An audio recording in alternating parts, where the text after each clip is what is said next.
बड़ी जल्दी उठ गया भोला। हाँ माँ, वो काम पे जाना है ना, फिर वहाँ से आने में देरी हो जाती है तो ठेले की सफाई करने का टाइम नहीं मिल पाता है। बस कर भोला, कितनी मेहनत करेगा रे तू। दिन भर मजदूरी करता है और फिर शाम को मोमोज बेचता है। अगर तू बीमार पड़ गया तो?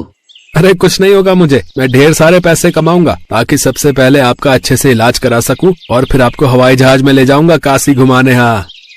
अरे हवाई जहाज तो रहने ही दे, कहीं ऐसा ना हो कि हवाई जहाज में उड़ते हुए मेरे प्राण पखेरु ही उड़ जाए। अरे शुभ शुभ बोलो माँ, आपको मुझ पर भरोसा नहीं है क्या? तेरे सिवा इस दुनिया में मेरा है ही कौन? तुझ पर भरोसा नहीं करूंगी तो किस पर करूं? तेरे बाबा तो पहले ही चले गए। भगवान करे कि वो मुझे भी उठा ले ताकि तुझ पर जिम्मेदारियों का बोझ कुछ कम हो। माँ ऐसी बातें मत किया करो। ये कहानी है भोला की, जो एक छोटे से गांव में अपनी माँ सरिता के साथ रहता था। भोला अपनी माँ से बहुत प्यार करता था और उनका बहुत ख्याल रखता। माँ ठेला धो दिया मैंने, जाओ आप नहा लो, मैं झट से खाना बनाता हूँ। नहीं जा, तू नहा ले, मैं बनाती हूँ आज खाना। ना ना ना, डॉक्टर ने आपको काम करने से मना किया था ना। भोला को अपनी माँ की बहुत फिक्र थी। वो पैसे भी कमाता और घर के काम भी करता। दिन भर वो बेचारा ट्रकों में भारी भरकम बोरे चढ़ाता था और फिर शाम को आकर मोमोज बनाता और उन्हें बेचने निकल जाता। माँ मैं जा रहा हूँ, आज रविवार है तो बहुत भीड़ रहती है बाजार में, और पता है रविवार को कमाई भी अच्छी होती है। ठीक है, मगर जल्दी आ जाना। भोले भंडारी से प्रार्थना करो कि सारे मोमोज जल्दी बिक जाएं, तो जल्दी आ जाऊंगा। भोला ने अपना ठेला उठाया और बाजार की तरफ चल दिया। फिर बाजार पहुंचकर भोला ने अपना ठेला जमाया, तभी उसके ठेले पर एक आदमी आया। भाई मोमोज तैयार है क्या? हाँ जी सर, बिल्कुल तैयार है, गर्मा गर्म मोमोज। ठीक है, एक प्लेट लगा दो, और सुनो चटनी एकदम तीखी रखना। जी बिल्कुल, एक बार खाकर तो देखिए। जैसे उस आदमी ने पहला मोमो चटनी के साथ लगाकर खाया। अरे यार, तुम्हें कहा था कि चटनी फुल तीखी रखना। चटनी तो मैंने तीखी रखी है। अरे ऐसे तुम तीखी कहते हो? अरे ऐसे तो मेरा 5 साल का बच्चा ऐसे ही पी जाए। अगर तीखी चटनी नहीं है तो बंद कर दो अपना ये ठेला। वो आदमी बचे हुए मोमोज वहीं कूड़ेदान में फेंक कर चला गया। इस बात से बेचारा भोला बहुत दुखी हुआ। थोड़ी देर बाद एक औरत उसके पास आई। भैया एक प्लेट मोमोज लगा दो, और भैया चटनी फुल तीखी रखना, ठीक है? जी मैडम।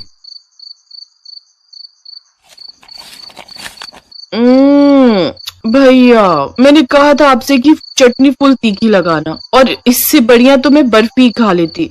पर मैडम ये तो काफी तीखी बनाई है मैंने।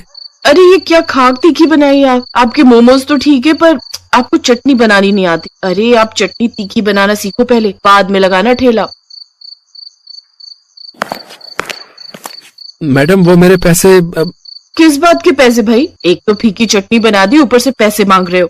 वो औरत भी भोला को सुनाकर चली गई। बहुत देर तक वो ग्राहकों का इंतजार करता रहा पर कोई भी उसके ठेले पर नहीं आया। उधर घर पे लगता है आज भी भोला के मोमोज नहीं बिक रहे हैं, तभी तो वो अभी तक नहीं आया। हे भगवान, कितनी जिम्मेदारियां हैं मेरे भोला पर। मेरे इलाज के लिए पैसे कमाते कमाते मेरा भोला खुद सूख गया। हे शंभुनाथ, या तो मुझे उठा ले या फिर कोई चमत्कार कर दे, कोई चमत्कार कर दे भोले भंडारी। उधर बाजार में भोला अपने ठेले पर उदास बैठा था और मन ही मन सोच रहा था, ऐसे तो मुझे फायदा होने की बजाय नुकसान होता जाएगा। कमाई कुछ हो नहीं रही और फिर कल के लिए मैदा भी लेना है, सब्जियां भी लेनी है और माँ की दवाइयां भी खत्म होने को आ गई। क्या करूं अब मैं? भोला ये सब सोच ही रहा था कि तभी उसके ठेले पर एक बहुत ही सुंदर सी लड़की आई। हालांकि उसके कपड़े बहुत पुराने और मैले से थे। सुनिए, मुझे बहुत भूख लगी है, सुबह से मैंने कुछ नहीं खाया, मुझे थोड़े से मोमरिका दे दो ना। है क्या? मोमरिका? देखिए यहाँ मोमरिका नहीं मिलते हैं। झूठ बोल रहे हैं आप, ये रखे तो है इतने सारे। ये अरे ये तो मोमोज है। अच्छा, आपके यहाँ इसे मोमोज कहते हैं, पर जहाँ से मैं आई हूँ इसे मोमरिका कहते हैं। अच्छा अच्छा, खैर बताओ कितनी प्लेट चाहिए? खाने हैं कि पैक कर दूं? नहीं नहीं नहीं, बस एक प्लेट यही खाऊंगी। और सुनिए, मेरे पास पैसे नहीं है। कोई बात नहीं, वैसे भी मुझे ये फेंकने पड़ेंगे, कोई आ ही नहीं रहा। आज आपको जितने खाने हैं खा लो, वैसे भी मैं कल से मोमोज बेचूंगा ही नहीं। काशवी ने मोमोज की प्लेट हाथ में ले ली और जैसे ही उसने पहला मोमोज लाल चटनी के साथ लगाकर खाया। क्या हुआ? चटनी तीखी नहीं है ना? पता है मुझे, सब यही सुनाकर गए हैं मुझे। अरे पूरी तीखी कर रखी है मैंने, पर लोगों को तो चटनी में आग चाहिए, आग। मेरी तो समझ में नहीं आता कि बाकी दुकानदार अपनी चटनी में तेजाब डालते हैं क्या? मुझे आप वो मारीची दिखाएंगे जो आप चटनी में डालते हैं? क्या मारीची? ये क्या होता है? होता नहीं, होती है वो हरी हरी जो सूख कर लाल हो जाती है। अरे जो चटनी में पड़ती है। पता नहीं कहाँ से आई हो तुम मोमोज को मोमरिका कहती हो और मिर्च को मारीची कहती हो। खैर, और खाओगी? हाँ, चटनी इतनी भी बुरी नहीं है, एक प्लेट और दे दो ना। काशवी भूखी थी, इसी वजह से वो देखते ही देखते 3-4 प्लेटें मोमोज खा गई। फिर काफी देर बाद, तुम्हें जाना नहीं? अरे अपने घर जाओ। मेरा कोई घर नहीं है, मुझे मेरा घर छोड़ना पड़ा। यहाँ मेरा कोई घर नहीं है। मैं कुछ समझा नहीं। दरअसल तू जा मेरी बच्ची, हम सब मिलकर भी तुझे बचा नहीं पाएंगे। और माँ, अगर मैं एक बार परीलोक से बाहर चली गई तो मैं कभी वापस नहीं आ पाऊंगी।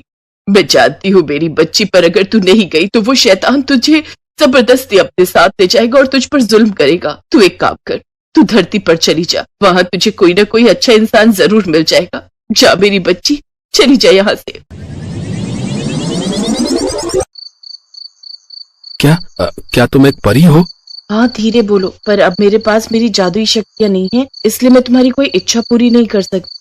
मेरी कोई इच्छा नहीं है, मैं एक परी से मिला, यही बड़ी बात है मेरे लिए। अगर मैं तुम्हारी कोई भी मदद कर सकता हूँ तो मुझे बताओ। तुम वाकई बहुत अच्छे इंसान हो। इच्छा मांगने की बजाय तुम मेरी मदद करना चाहते हो। अगर ऐसा ही है तो मुझे कुछ दिनों के लिए आसरा दे दो, मैं फिर कहीं ना कहीं अपना ठिकाना ढूंढकर चली जाऊंगी। ठीक है, तुम मेरे घर चल सकती हो, और चिंता मत करो, मेरे साथ मेरी माँ भी रहती है। काशवी भोला के साथ उसके घर चली गई और फिर भोला ने अपनी माँ को सारी बात बता दी। तूने ठीक ही किया भोला, जवान लड़की अकेले कहाँ जाएगी। काशवी भोला और उसकी माँ सरिता का स्वभाव देखकर बहुत खुश थे। फिर उसी रात वो चुपचाप उठी और उसने अपने जादू से भोला के आंगन में मिर्च का एक पेड़ लगा दिया और देखते ही देखते उसमें चमकदार और सुर्ख लाल मिर्च निकल आई। फिर वो सरिता के पास गई और उसके माथे पर प्यार से हाथ फिराकर वहां से चली गई। फिर सुबह के वक्त, अरे ये क्या, मैं तो बिल्कुल ठीक हो गई। अब ना तो कोई कमजोरी है और ना ही कोई दर्द। सच में माँ? हाँ भोला, पर ये कैसा जादू है? और वो देख, ये मिर्च का पेड़ यहाँ कैसे आया? हो ना हो ये जरूर मारीची का पेड़ है माँ, ये सब काशवी ने किया है। हाँ बेटा, उसी की कृपा है। जा भोला और उसे कहीं से भी ढूंढ कर ला। इतना सुनते ही भोला घर से बाजार की तरफ भागा। थोड़ी देर बाद उसे काशवी एक पेड़ के नीचे बैठी दिखाई दी। ये सारा जादू तुमने किया है ना? पर तुमने तो कहा था कि तुम जादू नहीं कर सकती। मैंने तुम्हारी परीक्षा ली थी और तुम उस परीक्षा में पास हो गए। अच्छा, एक और एहसान करोगी मुझ पर? नहीं, मेरा जादू खत्म हो गया। मुझे तुम्हारा जादू नहीं बल्कि तुम्हारा साथ चाहिए, हमेशा हमेशा के लिए। बोलो, शादी करोगी इस मोमो वाले से? भोला की बात सुनकर काशवी शर्मा गई। कुछ दिनों बाद दोनों ने शादी कर ली। अब काशवी अपनी जादुई मिर्च से मोमोज की लाल चटनी बनाती और भोला मोमोज। और फिर एक दिन,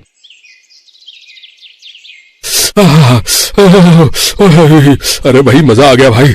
क्या तीखी लाल चटनी है। वाह वाह वाह। हाँ भैया, सही कह रहे हो, इससे तीखी चटनी तो मैंने आज तक नहीं खाई। भाई एक काम करो, 3 प्लेट पैक भी कर दो। काशवी की मारीची से बनी लाल चटनी की वजह से भोला की दुकान चल पड़ी थी और भोला के रूप में काशवी को भी एक अच्छा जीवन साथी मिल गया था।